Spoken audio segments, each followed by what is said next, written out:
Assalamualaikum warahmatullahi wabarakatuh. Selamat pagi anak-anak. Selamat bertemu dengan Bu Eni dalam pembelajaran PPKN pada bab 7 di semester 2 di kelas 10.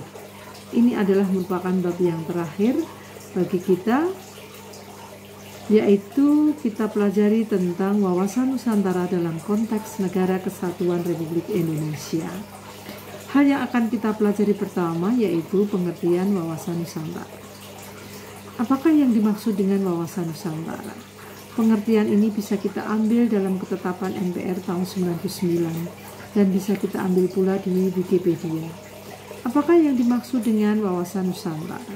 Wawasan Nusantara adalah cara pandang bangsa Indonesia mengenai diri dan lingkungannya yang beragam, yang bernilai strategis, dengan mengutamakan nilai persatuan dan kesatuan wilayah dalam penyelenggaraan kehidupan bermasyarakat, berbangsa, dan bernegara.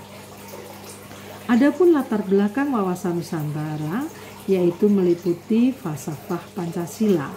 Nilai-nilai luhur yang ada di dalam Pancasila menjadi dasar latar belakang, nilai religiusitas, nilai ketuhanan yang Maha Esa, nilai kemanusiaan yang adil dan beradab, di mana kita memiliki kedudukan yang sama di depan hukum dan pemerintahan, menjunjung hukum dan pemerintahan, menjunjung hak asasi manusia, nilai persatuan dan kesatuan, dan nilai musyawarah mufakat. Dalam pengambilan keputusan tentunya musyawarah mufakat adalah hal yang utama. Dan nilai yang kelima adalah keadilan sosial bagi seluruh rakyat Indonesia. Aspek selanjutnya adalah letak wilayah kita. Letak geografis kita berada di antara dua benua dan dua samudra. Benua Asia dan benua Australia, Samudra India dan Samudra Pasifik. Aspek selanjutnya adalah aspek sosial budaya. Aspek sosial budaya menunjukkan bahwa budaya kita adalah budaya yang sangat beragam, suku yang beragam, bahasa yang beragam, kebiasaan yang beragam. Ini adalah merupakan potensi-potensi yang bisa kita manfaatkan untuk memajukan bangsa. Aspek selanjutnya adalah aspek sejarah. Sejarah bangsa menunjukkan bahwa nilai persatuan dan kesatuan adalah nilai yang utama. Pada saat mendirikan negara, nilai persatuan dan kesatuan menjadi tonggak bagi lahirnya bangsa Indonesia.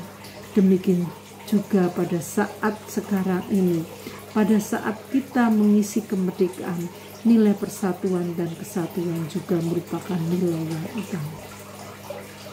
Hakikat wawasan Nusantara ini adalah merupakan cara memandang wawasan Nusantara untuk kepentingan nasional.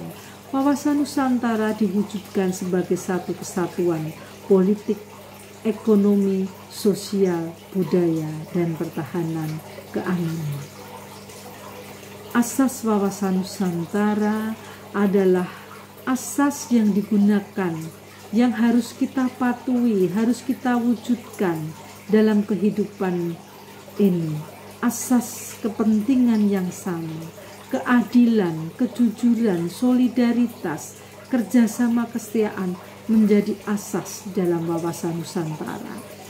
Kepentingan yang sama dalam memajukan bangsa. Keadilan di mana kita mendapatkan sesuai dengan apa yang kita lakukan.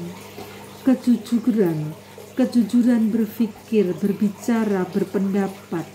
Rasa solidaritas, kerjasama, gotong royong, dan kesetiaan terhadap negara kesatuan menjadi asas dalam wawasan Nusantara. Kedudukan wawasan Nusantara ini menjadi landasan visional dalam penyelenggaraan kehidupan nasional kita agar sesuai dengan cita-cita dan tujuan nasional.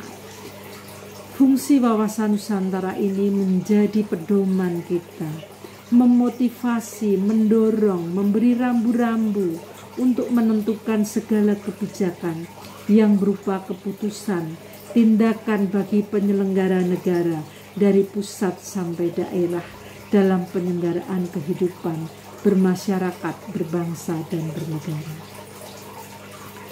Tujuan wawasan Nusantara ini adalah mewujudkan nasionalisme yang tinggi di segala aspek kehidupan, lebih mengutamakan kepentingan bersama. Kepentingan bersama adalah merupakan kepentingan yang utama. Di atasnya, kita harus buang-buang jauh kepentingan pribadi, kepentingan golongan, kepentingan individual. Utamakanlah kepentingan nasional bangsa kita.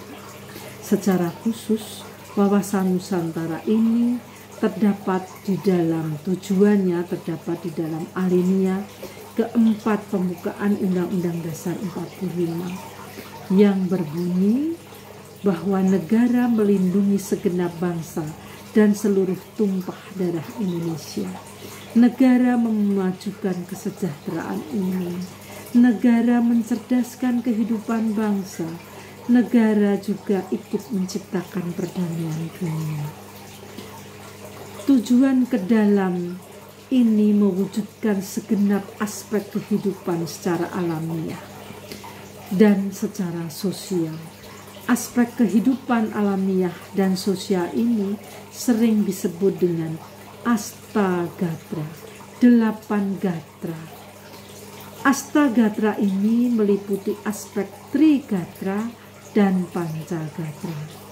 Trigatra terdiri dari posisi letak geografis, keadaan kekayaan alam dan jumlah penduduk, sedangkan Pancagatra meliputi ideologi, politik, ekonomi, sosial, budaya, dan hankam. Anak-anakku, aspek kehidupan alamiah dan sosial ini akan kita pelajari dalam pembelajaran berikutnya. Sehingga pembelajaran pada hari ini kita akhiri. Terima kasih atas perhatiannya. Salam sehat, salam sejahtera, salam bahagia dari Bu Eni. Wassalamualaikum warahmatullahi wabarakatuh.